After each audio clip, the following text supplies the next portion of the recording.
In this video, I'm going to show you how to organize client data in GoHighLevel and Google Sheets.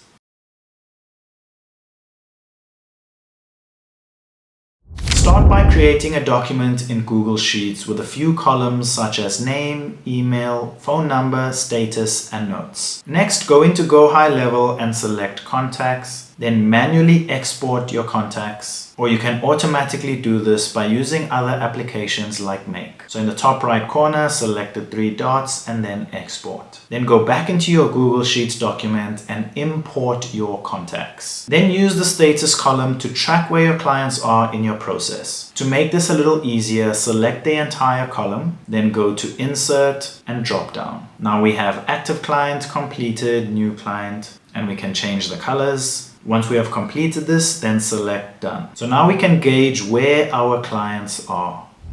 If this video helped, don't forget to give it a like and subscribe to GuideWise. Thank you so much for watching, and I'll catch you in the next one.